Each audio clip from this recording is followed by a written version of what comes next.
नमस्कार। आज हम सब बहुत पुरान पारंपरिक गीत सुना रहा छे। अहाँ सब पूरा गीत सुनो, नीक लागत तो लाइक कमेंट करो। आ जे अखन तक हमरा सबके चैनल पर सब्सक्राइब नहीं केने छी तो सब्सक्राइब जरूर कर देबे। घर पछुअरवा में लौंग के रगछिया, लौंग फूलाए आधी रात है। घर पछुअरवा में लौंग के रगछिया, लौंग फूलाए आधी रात है। लौंग बीच चललनी बेटी से सीता बेटी, हाथ चंगेरी मुख पान रे।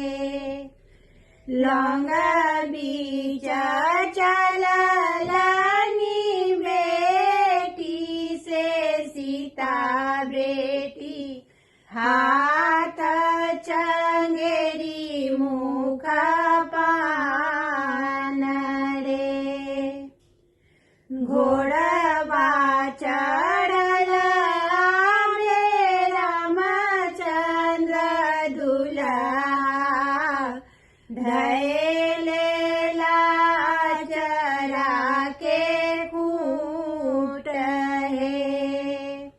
घोड़वा चढ़ल रामचंद्र दुल्हा, धैले लाजरा के कूट है।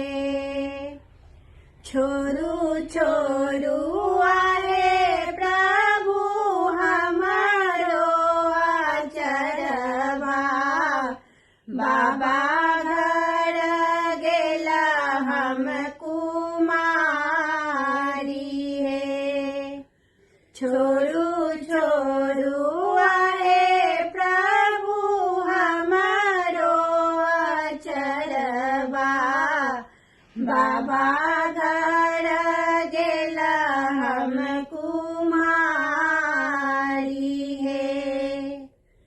हमको ना छोड़ सीता तोहरो आचरवा, कहिया तू होयब हमार है। हमको ना छोड़ब सीता तोहरो आचरवा, कहिया तू होयब हमार है। जाहि दीना है प्रभु बाबा मोर बियाहता, होही दीना होयब तोहार है। जाहि दीना है प्रभु बाबा मोर बियाहता, होही दीना होयब तोहार है। घर पछुअरवा में लौंग के रगछिया, लौंग फूला